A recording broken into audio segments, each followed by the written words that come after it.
개인 네. 유튜버인데 사업자 개인 등록을 유튜버. 했어요. 네. 요거는 사실은 구글은 외국 기업이잖아요. 네. 그래서 이거는 뭐 복잡하긴 한데 수출 개념으로 보는 거예요. 아, 우리가 어. 수출을 하는 그렇죠. 사람인 본인이 거예요? 서비스를 구글한테 제공해 주는 거니까 어. 외국으로 그냥 수출하는 개념으로 봐가지고 네네. 수출에는 그 부가세가 안 붙어요. 아, 영세율이라고 네네. 해가지고 부가세가 안 붙습니다. 부가세는 내지 않는 대신에 오히려 뭐 뒤에도 자세히 설명드리겠지만 자기가 사업하면서 이제 비용을 썼을 거 아니에요. 네. 거기에 이제 부가세가 붙어 있을 거란 말이에요. 음. 그걸 이제 매입세액을 하는 건데 매입세액 그걸 오히려 환급받을 수가 있어요. 그러면 여기서 잠깐 그냥 부가세가 간단하게 이게 환급을 받는 게 무슨 의미인 거예요? 아 부가세가 제가 최대한 간단히 설명 한번 들어보겠습니다. 네. 사업자 등을 하셨으면은 모든 거래는 이제 부가세를 붙여서 거래를 하셔야 돼요.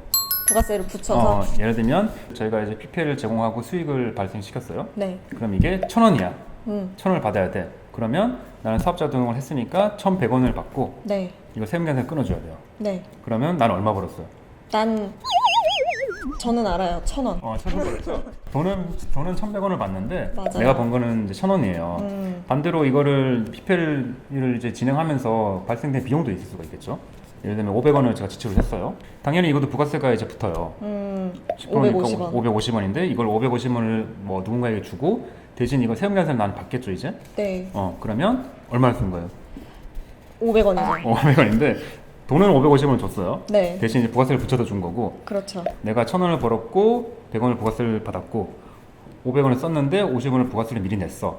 그러면 나는 100원에서 50원을 뺀 50원만 부가세를 내는 거예요.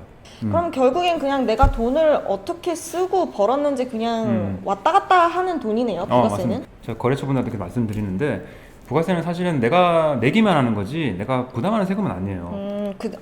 부가세는 뭐 어려운 얘기 죄송합니다. 부가세는 결국에는 최종 소비자가 내는 세금이에요.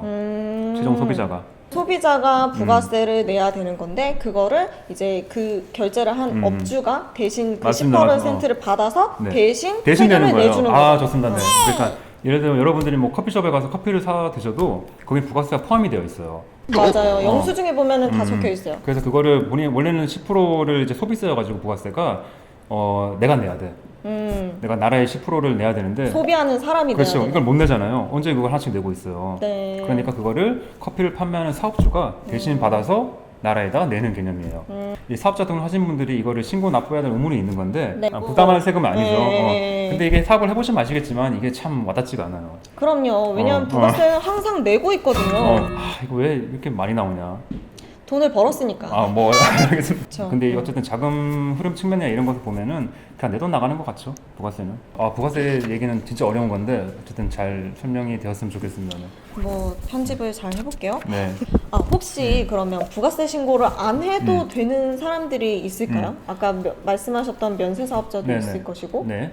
먼저 사업자 등록을 해야지만 부가세 신고 의무가 생겨요. 사업자 등록을 하신 분들만 이번 그렇죠? 부가세 신고를 하셔야 네네. 하는데 그래서 이제 3.3%로 지급받고 계시는 분들 네네. 이런 분들은 부가세 신고를 안 하셔도 돼요. 안 하셔도 되고. 안 하셔도 되고 그리고 아까 말씀드렸던 것처럼 사업자 등록도 이제 과세 사업자냐 면세 사업자냐 선택을 할 수가 있다고 했잖아요. 네네. 그래서 여기 중에서도 이제 면세 사업자는 부가세 신고를 안 하셔도 돼요. 면세 사업자는 또 제외. 면세 사업자는 그냥 부가세 신고 납부 의무가 없어요. 아예. 대신 면세 사업자분들 1년에 한 번 그 사업장 현황 신고라고 뭐 약간 얼마 벌었다 얼마 썼다 이런 걸 신고하는 게 있어요. 사업장 현황 신고요? 네네. 그냥 본인이 사업자 등록을 하셨을 때 과세 사업자 등록을 했다 그러면 신고하시는 거예요. 거의 신고를 한다고 보면 되는 거죠. 네네. 사업자 등록증이 있으신 분들은? 맞습니다. 면세 사업자 면세 사업자로 사업자 등록 안 했으면 신고를 해야 된다. 이렇게 생각하시면 될 것 같아요. 네네네. 네네. 부가세 신고를 안 하시더라도 올해 종합소득세는 다 신고를 하셔야 된다는? 그렇죠. 네네. 네. 그러면은 이제 비용 처리가 어쨌든 간에 뭐 부가세도 마찬가지고 종합소득세도 마찬가지고 이제 세금을 줄여야 되는 거잖아요. 맞습니다. 네네. 이 비용 처리를 할 수 있는 항목들이 아, 뭐가 있을까요? 네네. 처음에 말씀드렸던 것처럼 이제 수익 측면이나 비용 측면이 중요하다고 했잖아요. 네. 지금까지 이제 수익 쪽에 초점을 맞춰서 얘기를 했던 거고 어떻게 수익이 발생하는지.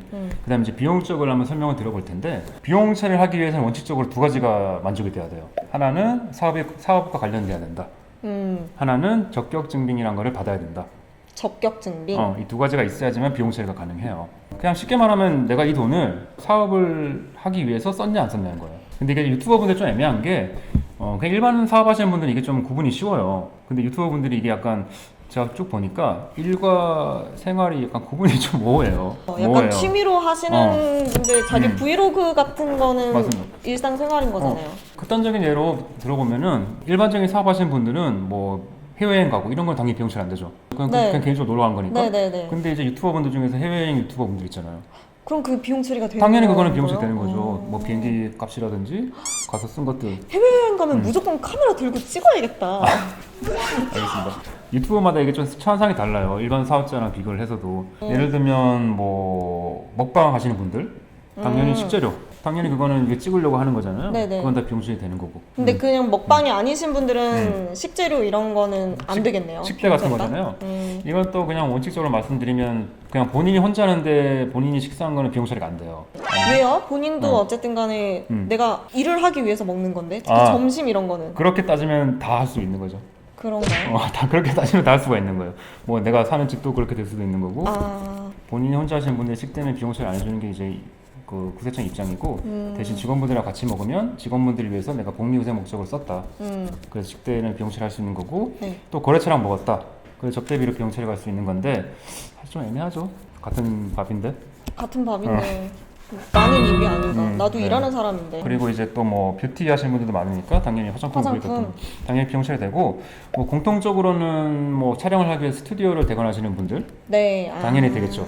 그건 이제 촬영하기 위해서니까. 그리고 이제 여기도 뭐 촬영 장비가 되게 많은데 네. 그런 것들도 당연히 촬영하기 위해서 구입한 거니까 비용 비용 처리할 수 있는 처리가 거고. 다 되는 거고. 이제 유튜버 분들이 이제 직원을 고용할 수도 있어요. 네, 그쵸. 직원이 이제 타입이 굳이 따지자면 두 가지가 나눌 수 있을 것 같은데 진짜 정직원. 반대로 이제 3.3% 해가지고 프리랜서도 고용할 수가 있어요. 네. 이것도 이제 편집이나 뭐 기획하시는 분들이 위해서 지급한 거니까 당연히 비용 처리가 될 수 있는 거죠. 인건비로 비용 그렇죠. 처리가 인건비가 되는 거죠. 네. 사업과 이제 관련이 있냐 없냐 인 기준인 거고. 네네. 두 번째가 이제 말씀드렸던 게 그러면 이거를 적격 증명을 받았냐 안 받았냐는 건데 좀 얘기가 어려운데 증빙을 증빙 자료가 받으라는 거예요. 있느냐. 네, 그러니까 돈을 썼더라도 이거를 현금으로 그냥 이제 주면은 비용 처리가 안 되는 거예요. 이제 적격 증명하면 이제 돈을 쓰고 증빙을 잘 받으라는 건데 네. 포함되는 게 뭐가 있냐면 세금 계산서. 세금 계산서. 이건 사업자 등록했으면 세금 계산서를 받을 수가 있죠. 네. 그리고 이제 현금 영수증. 현금 영수증. 그리고 이제 신용카드. 그리고 이제 아까 말씀하신 인건비 같은 경우에는 프리랜서 계약을 하고 돈을 줘야 돼요. 근데 이거를 현금으로 줬다고 비용 처리할 수는 없어요. 자, 여기서 이제 좀 생각을 해보시면은 처음에 돈을 받을 때 어떻게 받았죠, 우리가? 3.3% 떼고 받았죠. 이제는 3.3% 떼고 주는 거예요. 주는 이제 입장이니까. 내가 주는 입장이니까. 주는 입장이니까 3.3% 떼고 대신 이걸 국세청에 신고를 해줘야 돼요. 그러니까 요런 과정을 거쳐야지만 이제 비용으로 처리할 수가 있는 거죠. 네. 결국엔 다 뭔가 신고 자료가 있어야 되는 거네요. 어디 썼다. 근데 이게 뭐 증빙이 없고 이러면은 사실 네. 비용 처리가 하기 힘들어요. 보통은 그래도 뭐 카드로 요즘에 많이들 쓰시니까 그렇죠. 그렇게 어렵지는 않을 것 같아요. 네네. 비용 처리를 네. 증빙하는 게. 네네. 그러면 이제 이번 달에 부가세 신고를 해야 되는데 네. 신고하는 방법은 어떻게 있을까요? 이게 그냥 이제 부가세 신고를 본인이 직접 하실 수도 있어요. 홈택스에서 이제 본인이 직접 내가 이제 부가세를 얼마나 벌었고 얼마나 썼고 이런 걸 신고할 수도 있고 다 입력을 해야 되는 거죠. 입력을 하셔야 되는 건데 좀 어려우실 수가 있으니까 저희 같은 이제 세무 대리인을 통해서 많이 맡기시기도 하죠. 네. 그러면 보통은 이제 개인이 하시는 분들이 대부분이실 것 같아서 네. 그리고 솔직히 이제 개인이 홈택스에 들어가셔가지고 신고를 하셔도 돼요. 엑셀 비슷한 그런 장부 회계 프로그램을 직접 사용을 하시는 분들도 직접 홈택스에서 신고를 하시는 방법도 있기는 한데 잘 모르는 상태에서 혼자 하다 보면 이제 리스크가 또 발생이 될 수가 있잖아요. 그렇죠. 그래서 이런 분들은 이제 부가세 신고할 때만 세무 대리인, 뭐 회계법인 이런 대리인 수임을 통해서도 신고를 해도 괜찮은 건가요? 물론 저희도 이제 해드리고 있는데 이건 이제 그 부가세 신고 때마다 연락을 주신 분들도 있고 이제 종합소득 신고 때마다 이제 신고할 때마다, 신고할 네. 때마다 연락 주신 분들도 있어요. 네. 근데 뭐 저희도 일을 해드리고는 있는데 저 개인적인 입장에서 솔직히 말씀드리면 어쨌든 이제 유튜버 분들도 사업을 하시는 분들이잖아요. 그렇죠. 이제 사업의 일종이 되는 그렇죠. 거죠. 사업을 하신 분들이어가지고 유튜버마다 사항도 다르고 이제 어떻게 뭐 사업이 운영되고 이런지 좀 파악이 필요해요. 왜냐하면 이 사업이 어떻게 진행되고 이런 걸 파악을 해야지 신고를 좀 정확히 도와드릴 수가 있는데 네. 신고 기간에 갑자기 이제 의뢰를 해드리면은 좀 정확하게 해드리기가 조금 어려운 면이 있고 이거는 좀 이제 여담인데 그 유튜버 분들 중에서도 1년치 정보를 작성해야 되는 의무자가 있을 수가 있어요. 아, 매출이 올라가면은 네네. 이제 네네. 기장을 의무로 해야 되는. 네, 맞습니다. 이게 법에다 그냥 이제 복식부기 의무자라고 해가지고 그런 분들은 이제 부가세 신고 때마다 하시는 것보다는 그냥 이제 꾸준히 정보 작성하고 이렇게 하시는 게 맞는 거죠. 이번 달 부가세 신고에서 끝나는 게 아니라 이제 사실 또 5월이 되면 종합소득세를 또 신고를 해야 되잖아요. 네. 그래서 미리 대비를 하는 게 굉장히 좀 중요할 것 같아요. 네. 근데 그 사이에 준비해야 되거나 뭔가 주의해야 될 사항들이 있을까요? 이거는 제 개인적인 생각인데 이대로 그냥 냅둬도 되나 싶으신 분들이 있을 거예요. 네, 너무 작거나 애매하신 분들. 애매하신 분들. 본인의 좀 상황에 따라 다르겠지만 제 생각에는 이걸 어쨌든 본인이 관리를 한번 해보고 싶다. 그러면 사업자 등록을 하시는 게 먼저 첫 단추를 깨시는 것 같아요. 이게 사업자 등록을 안 하시는 분들은 이제 보통 이제 5월 달에 1년치를 종합소득세 신고를 하실 텐데 네. 5월이잖아요. 5월이면은 이게 1년 지난 지가 벌써 5개월이 넘은 5월이 지났잖아요. 네.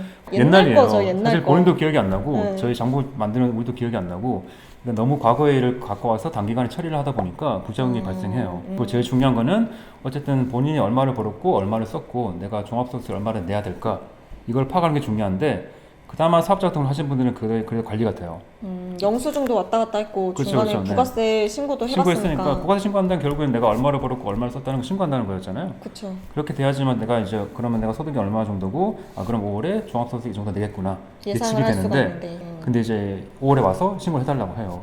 그러면 이제 막 계산해 봤는데 세금이 엄청 나오는 경우가 있어. 중요한 거는 그때그때 이제 관리를 하는 게 필요한 거고 그리고 사업자 등록을 해야지 이제 세무계산서도 받을 수가 있고 사업용 신용카드도 이제 등록해가지고 이제 편하게 증빙을 모을 수도 있고 약간 그런 게 좀 중요한 것 같아요. 제가 봤을 때는.